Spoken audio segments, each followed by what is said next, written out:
Yeah, want to give all praises and all honor and all glory unto Yahweh, Bahasham, Yahweh Shai, Bahasham, Rukakwadash.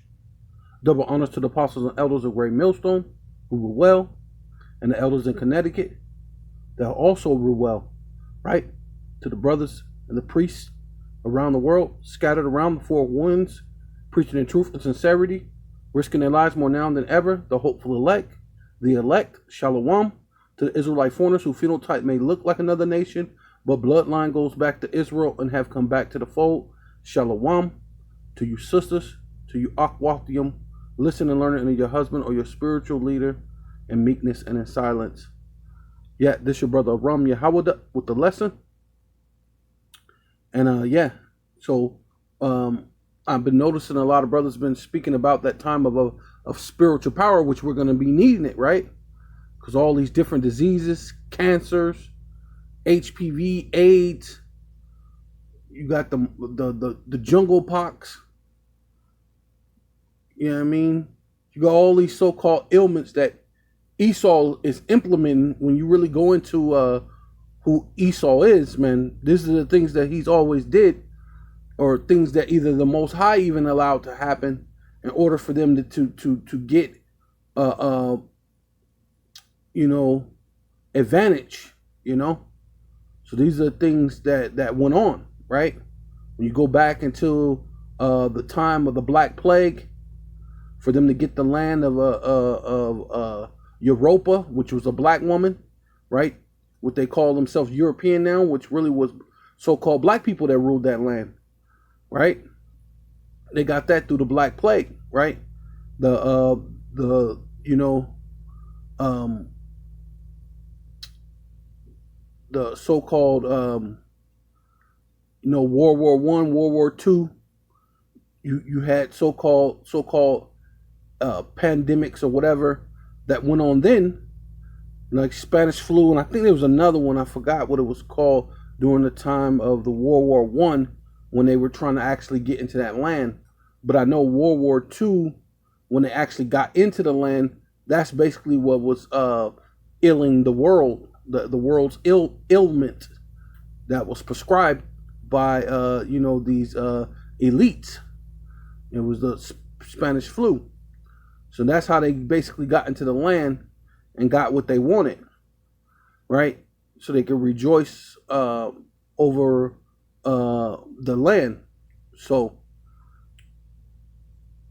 yeah, we're getting to that time of spiritual power. Matter of fact, I'm gonna go into that real quick, a little bit, but I'm mostly gonna try to speak about the spiritual power. So yeah, let me get into that real quick.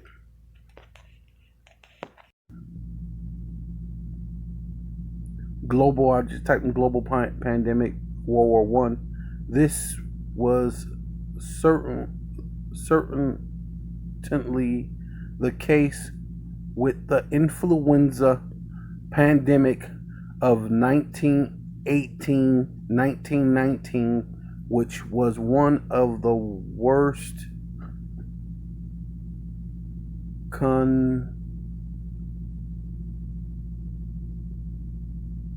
contagious crisis in the history of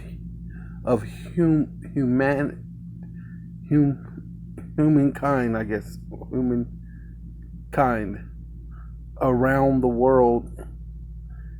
Anywhere for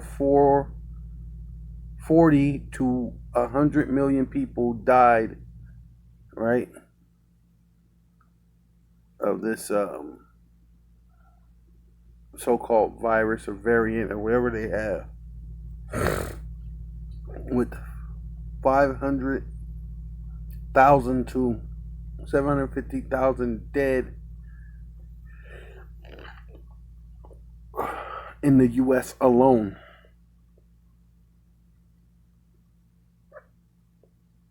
Right?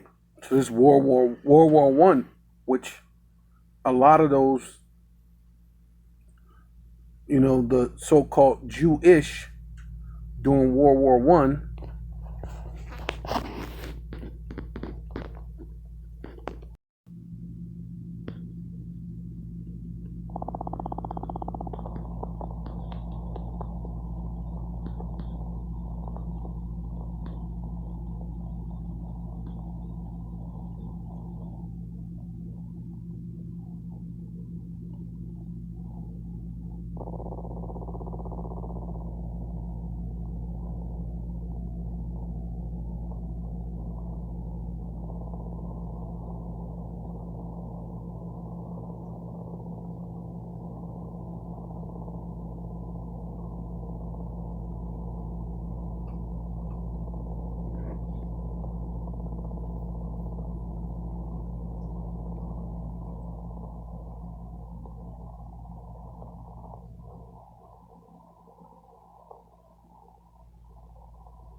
Allenby is really sensitive about this because he doesn't want it to be called a crusade. A lot of his soldiers were Muslim.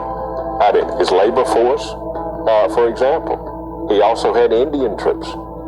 And so he doesn't want this sort of Christian versus Muslim conflict. And he just doesn't want it called that at all. But you couldn't help but be aware, if you were a British soldier, that you were going into Bethlehem, or that you were getting closer to Jerusalem.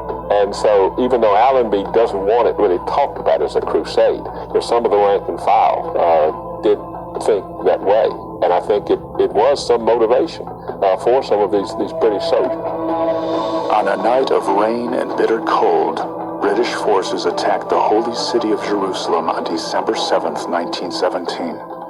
The enemy offers strong resistance at first, but they are only 15,000 men against overwhelming enemy numbers.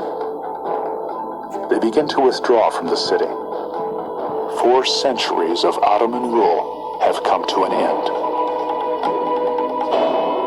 On December 11th, General Allenby enters Jerusalem on foot out of respect for the city. He is the 34th conqueror of Jerusalem in its long, volatile past. After a campaign that has lasted 40 days and 40 nights, with the loss of 18,000 men, the British soldiers have delivered a Christmas present to their nation. In the city, Allenby delivers a proclamation to the crowd and dignitaries gathered.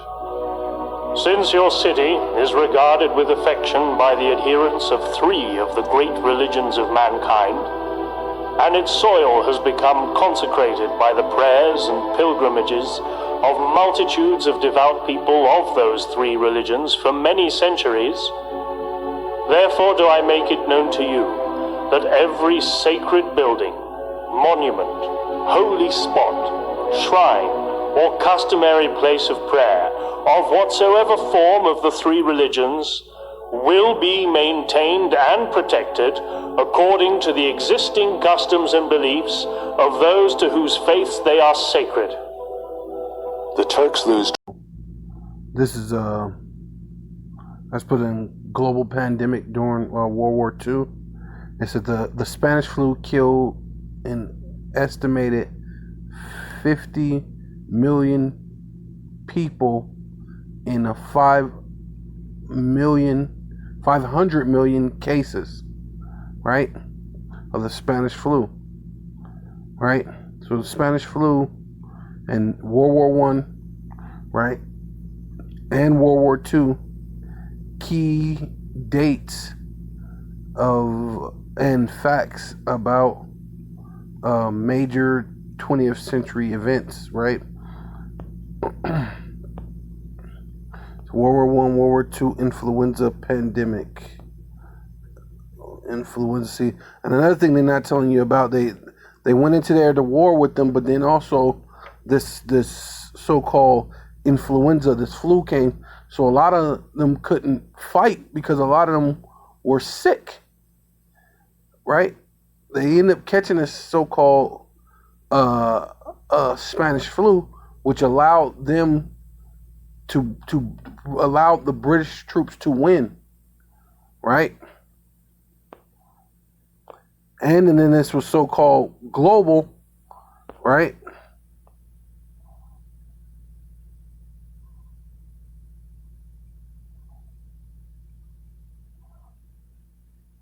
This was global, so even people that was in America was going through this, and no one can really pay attention to what was really going on because they were going through their own thing, right? So they kind of basically snuck their way in there, and now they're signing the Balfour Declaration because of all this, which is basically the same thing that they're doing now. You know, there's no new tricks when it comes to Satan. He does the same thing over and over again. That's why you have a global pandemic now, and now he's implementing the thing so he can take over the entire world, right? He did it during the time of Europe, right? The so-called Black Plague, right? The bubonic plague, take over Europe because so-called black people rule Europe. Then they did it when they came over here to the so-called, what they call United States now, which was back then was called Turtles Island. They came to Turtle Island with that, conquered it, call it America now, using the, what was that thing? Giving the natives, was it smallpox or whatever it was, they're giving them blankets, right? And it helped them conquer. So there's no new thing under the sun, right? Issued the Balfour Declaration, a document that would later become a cornerstone for the creation of the State of Israel. But why is Britain celebrating its colonial legacy while glossing over the 100 years of conflict that followed? Let's go back to November 2nd, 1970. Right, because according to scriptures, when the children of Israel get back in that land, there should be no more war. Matter of fact, there shouldn't even be learned and taught of war anymore. So there you go. You don't fit prophecy there. Right? According to the Bible, you're the people of the Bible, but that doesn't fit. Go ahead. When British Foreign Secretary Arthur Balfour sent a letter to Lord Walter Rothschild, a leader in the British Zionist Federation. Balfour's letter expressed sympathy for Rothschild, which is really Bauer, which basically Bauer means peasant, but they changed it to Rothschild for Red Shield, right? Jewish Zionist aspirations at the heart of Zionism, a political ideology calling for Jews to return to Palestine. The Balfour Declaration said the UK would use their best endeavors to facilitate the establishment of a national home for the Jewish people in Palestine. So on that date, Zionism became an official objective of Britain's foreign policy. But the British had no legal authority to establish a home or a state for anyone in lands that they didn't own. A land where 92% of the local population were Muslims and Christians who were never consulted. And even though they didn't own the land, the British would soon control it. The lines on the map were in flux. That's because, well, World War I was going on, and British Allied troops were advancing on Palestine. Just a few weeks after the And guess what else was happening during World War I? Influenza, Spanish flu, right? Balfour Declaration was issued, British General Edmund Allenby conquered Jerusalem. The British Prime Minister at the time, David Lloyd George, called its capture a Christmas present for the British people. During the war, the UK made a number of promises. Right. What did Jeremiah 10 says, do not do at the way of the heathens. You're talking about a Christmas present. When the Lord said, don't take a tree out of the forest. For one, take a tree out of the forest and cut a tree. And that you should not bow yourself to it. Right? You know, you're worshiping that thing. You know, they deck it with silver and with gold. They fasten it with nails that it move not. Is that a Christmas tree? Right? Is that it wouldn't keep. For it, and certainly I cannot love anyone who attaches themselves to it and attaches themselves to it for the foundation of a state and then call this a liberation movement. Liberation movements fight against imperialism, not with it. Clearly here.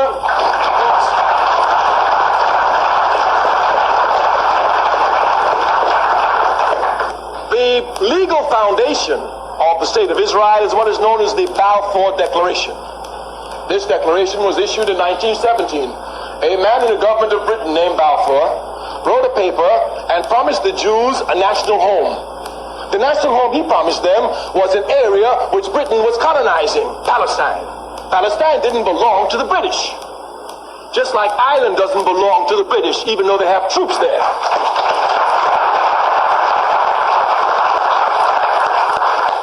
But here, these British imperialists signed a note and gave it to the Jews and they accepted it. Where is the morality for this?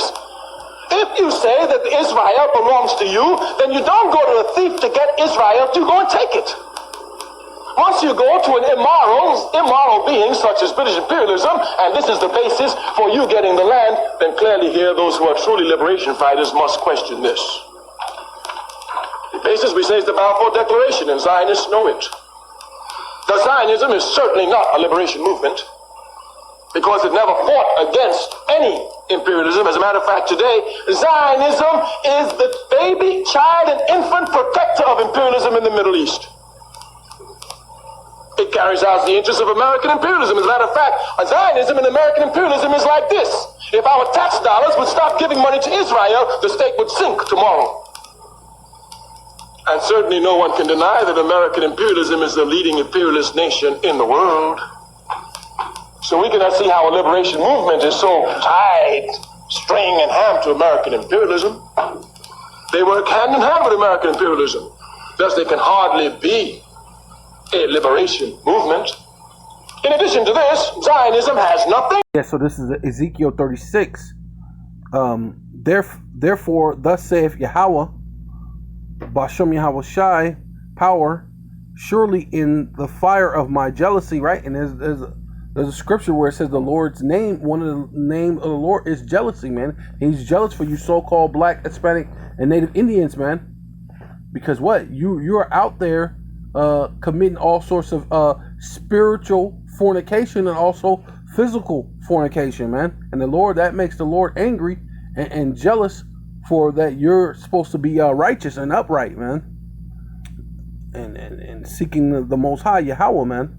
And I have spoken against the residue of the heathen, so that put away that whole idea of the Lord saving everybody, because he's speaking against the heathen, man. And heathen's another way of saying nations. So he's speaking against you, other nations, not for you, not to bring you unto the salvation, right? And against all Idumea, right? Which proved that what? Esau, Edom, Idumea is another word of saying Esau, Edom, right? It's the Greek way of saying it, which tell you that Esau is going to be ruling the world, right? Second Esdras, man, tell you that Esau is the end of the world and Jacob is the beginning of it that followeth. So it lets you know that Esau, the Idumeans, will be in that land, and which have appointed my land. That land is what? Israel, the land of Israel, into their possession with joy of all their heart and with despiteful minds, right? And despiteful minds, what? Using what? The influenza, the Spanish flu, using all these different military aids. And then some of them were already, what do you call it? Being like Quakers or whatever you call it. They were already in the land during World War I. That's why I seen a video. It was saying that 98 or 90 something percent of all the people that were there were of other races, of other nations. The Palestinians, some Arabs, they were all them, and only like a 8% or only like a 6% were actually so-called Jewish. And those people were there to actually be what? Like Quakers. They were there to be land, what do they call it? What is it called? Land jumpers, whatever, right? And that's ultimately what they were. So it says, but this proves that this is about this, because the Lord is telling you to what? With their despiteful minds, to cast it out for a prey, right? To dice it up, right? Dice up the land between all them different people, and to cast out for a prey. And also what? That not just the land is a prey, because what? There's no peace in the Middle East. Also what? The people, we're people before a place where we're scattered all over the world, and what? We're prey, man. We're being shot and killed, and our women are being raped by police officers. They're using their badge as an excuse to pull them over and take them somewhere and rape them. And this thing was brought out, and then there's really nothing been done about this thing, man. About this guy went around raping these so-called black women, and all the so-called black women and so-called black, Hispanic, and Native Indian man, woman, and child that's missing, right? These are nothing really being said. We're cast out for a prey. We're being shot on TV, and then there's nothing, right? It says prophesied. This is prophesied to say something before it happened. So the Lord saying, we know that you were going to take that land. Prophesied, therefore concerning the land of Israel, right? Which we knew you were going to do that. We knew you were going to have the Balfour Declaration. We knew you were going to use some type of disease, right? Because you always did that. That's how you got Europe. That's how you got Europa, man, right? Through the Black Plague, the bubonic plague. That's how you got that land. That's how you got America, man. Through casting diseases, all sorts of diseases when you come. And also your guns and your bullets and your swords, right? Because you said the Lord said you should take it by the sword, right? And disease is another form of a sword, right? And it says concerning the land of Israel, saying unto the mountains, right? That's governments, and to the hills, of smaller governments or smaller nations, because you know, France, Japan, Britain, America was all part of that whole thing, the Balfour Declaration, right? It says to the rivers and to the valleys, right? Because that's why you're having a drought now, right? That's why there's all of a sudden there's a drought in that land, and then you want to pump water from the ocean to fill the river of Galilee, so you can pretend like you're the people, man. You better hurry up, man, because that ain't really looking good. That you're supposed to be the people, and the Lord said that the land is supposed to have is supposed to come into full fertilism. You know what I mean? Nothing but trees and fertile and water. And the Lord said He will open up the rivers and the waters and the brooks when the land will rejoice, man. And that land ain't freaking rejoicing right now, man. So it says, thus saith Yahweh, Ba'ashem Yahweh Shai power, behold, I have spoken in my jealousy and in my fury, because ye have borne the shame of the heathen, right? All you other nations are there in our land, and even also you Israelites, man. You Israelites are in the four corners of the earth, and there's men that's out there on the highways and the byways doing sit down digital epistles, or on the highways and the byways standing for hours and teaching you and telling you that you're the Israelites, but yeah, you rather bore the shame of the heathen, man. Yeah, so this is Isaiah 41:8. Appeal to exiles. So appeal means apply to a higher court for reversal of decision of a lower court, right? And exile. Hey Siri, give me the definition of exile. As a noun, exile means the state of being barred from one's native country, typically for political or punitive reasons. Do you want to hear the remaining one? Yes.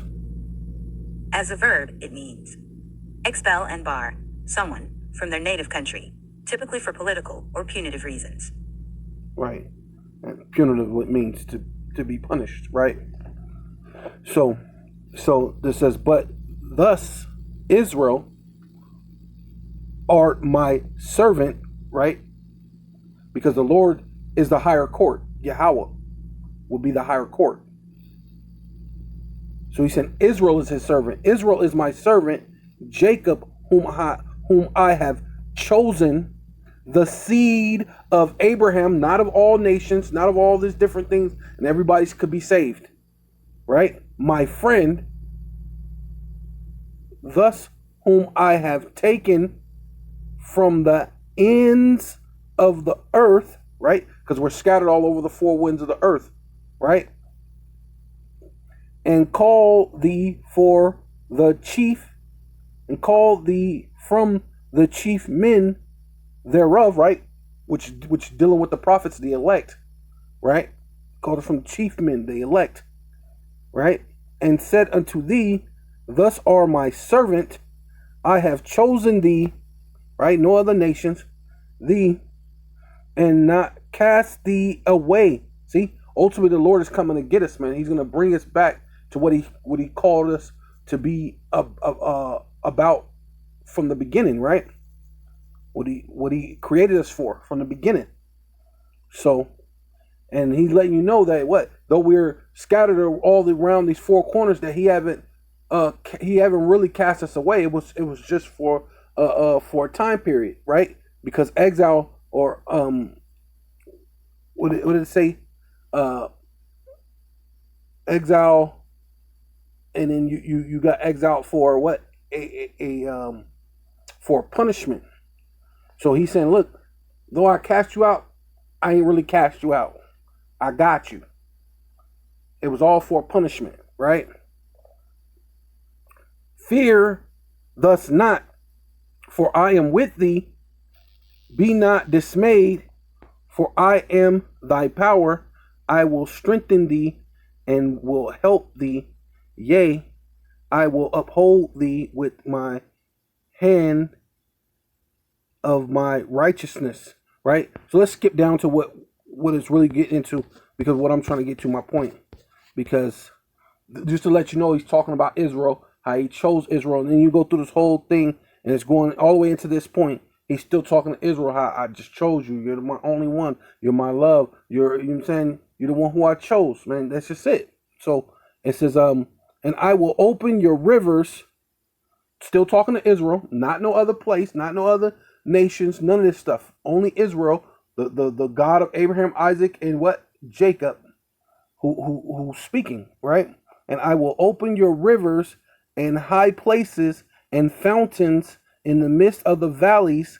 I will make the wilderness a pool of water, and the dry land springs of water. I will plant in the wilderness the what? The cedar, the shittim tree, the myrtle tree, basically the myrtle, and the olive tree. And I will set in the desert the what? The fir tree, the pine, and the what? Box tree. Because what? Because Esau, through his deforestation, has been chopping out trees, and then they're trying to make the trees and the animals trying to make them be the corporate of something illegal or bad. Like they're trying to make the trees and the animals who's been here, basically, you know, the fountain. When the Lord said he saw everything good after his kind, it was talking about the trees and the grass. So how are you gonna criminalize? That's what I wanted to say. You're gonna criminalize the animals and the grass. You know what I mean? Right? But the Lord's gonna bring the grass and the trees back, man. Even in the wilderness, man. That's what's supposed to happen when you're in that land. It says Joel chapter 3 verse 1. For behold, which means feast your eyes, look, pay attention. In those days, right? In the last days, the inner day, the last days, the latter time, where we're at right now, right? In that time, when I shall bring again the captivity of Judah and Jerusalem, right? To take us out of the four winds, wherever we've been scattered, right? And bring us back to the land where he's going to make it what? Have all sorts of different trees, the cedar trees and the myrrh and the myrtle, and then even in the wilderness, the pine tree and the box tree. That's in the wilderness. Trees. The Lord has trees for the four, and trees even for the wilderness, man. Right? Hey, it's gonna be cold, man. It's gonna be beautiful. And it says, you know what I mean? Ain't gonna be no deforestation in the kingdom. So it's Salakia. Yeah, you bring us back, which is when he bring us back. But before bringing us back, I will also gather all the nations, because the Lord said what? He's against the heathens. He just said he was against the heathens, so he's gonna say what? I'm gonna gather all the nations and will bring them down to the valley of Yehoshaphat, right? And will plead with them. And right, and that plead ain't gonna be, oh, how you doing? I didn't really like how you guys treated my people, and we want to somehow make a deal, or we're gonna hash out and we're gonna sign some type of Balfour Declaration type thing. No, that plead is gonna be destruction, man. When the Lord, because I shall plead with them there for my people and for my heritage Israel, whom they have scattered amongst the nations and parted my land, right? You scattered us amongst the nations and parted the Lord's land, right?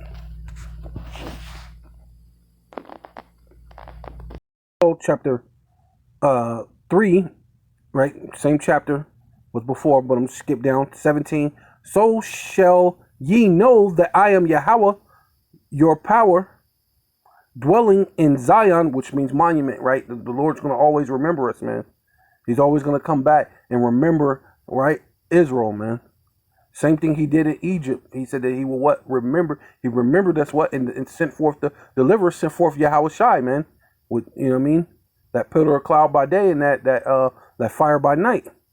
My holy mountain, right? Which that government, which is going to be with Yahweh Shai, starting with Yahweh Shai in the 144, well, the 12 and then the 144.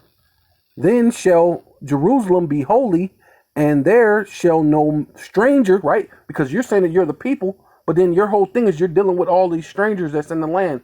You're beefing with the Palestinians, beefing with these people, and then so-called doing these things, and so-called just barely recently you're supposed to be at peace with them. But the Lord said, this is what the Lord said, there shall no stranger pass through her anymore. And no stranger is to be in the land of Israel, and especially in the place where the temple is going to be at. Right? Once we're fully established, I mean, which we are the third temple, but once we really get in the land, we're gonna build another temple, and then the outer courts is for the heathens, man. Period. There's gonna be nobody there. So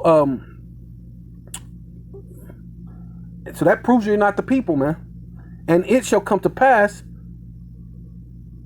in that day that the mountains shall drop down new wine, and the hills shall flow with milk,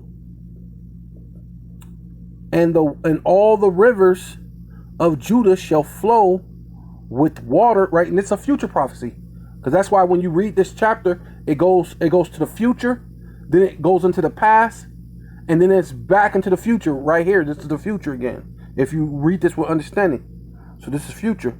And will flow with water, and a fountain shall come forth of the house of Yahweh, and shall water the valley of Shittim. Egypt shall be a desolation, which is talking about America, spiritual Egypt, right? And it's going to explain to you, because what shall be a desolation, and Edom shall be a desolate wilderness, which is basically synonymous with the Edomites, right? Egypt, right? Because that's why when you go into Revelations 11 and 8, it tell you that place that's what? Spiritually Sodom and Egypt, and that's America, and that's basically what this is saying. This is spiritual Sodom and Egypt, spiritual Egypt, which where Edom or Esau Edom resides. It's going to be a desolate wilderness, man. Going into where this is all, it's going to be the future very soon. And Edom shall be a desolate wilderness for the violence against what? The children of Judah, right? Why? Because we're here in America, right? Dealing with the 12 tribes. We're here in America, and you have coming against us, man. Right?